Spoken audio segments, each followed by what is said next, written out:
کسی گاؤں میں ایک بیوہ عورت اپنے بچے کے ساتھ رہتی تھی۔ وہ ایک اکیلی جانے کتنے گھروں کو صاف کر کے اپنے بچے کے لیے کھانا اور پڑھائی کا خرچہ اکٹھا کرتی، کتنے لوگوں کی ڈانٹ برداشت کر کے بیگمات اسے دیر سے آنے پر ڈانٹتے تھے، لیکن وہ چپ چاپ اپنے آنسوؤں کو پی جاتی تھی۔ بیگمات کے پرانے کپڑوں سے عیدیں مناتی تھی۔ وقت گزرتا گیا، بیٹا جوان ہو گیا، اچھی نوکری مل گئی، دولت کی ریل پیل ہو گئی، بیٹے کی شادی اونچے گھر میں ہو گئی۔ جون جون گھر بڑا ہوتا گیا، بیٹا ماں سے دور ہوتا گیا۔ بیٹے کی زندگی تو اکثر بدل گئی،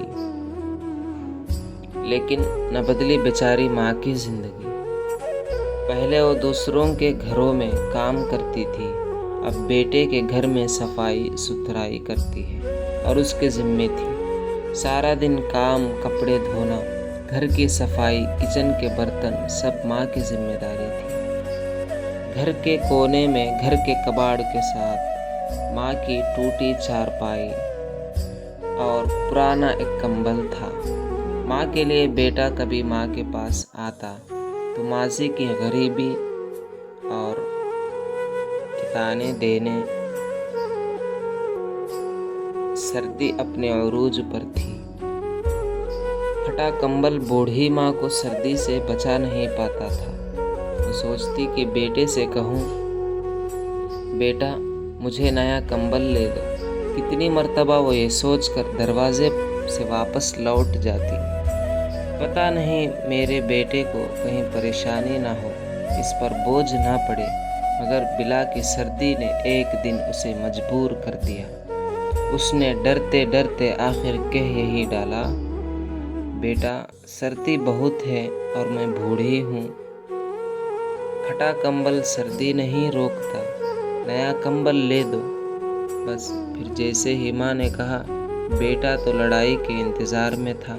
بیگم سے مخاطب ہو کر کہا، دیکھو میری ماں کو کتنا خیال ہے ہمارا۔ تیری شال پرانی ہو گئی، بیٹے کی جرسی اور سویٹر لینا ہے، میرے لیے اپر لینا ہے۔ ہم لوگ باہر جاتے ہیں، یہ گھر میں رہتی ہے۔ امی گزارا کرو، ابھی حالت نہیں ہے کہ میں آپ کو نیا کمبل نہیں دیا جا سکتا،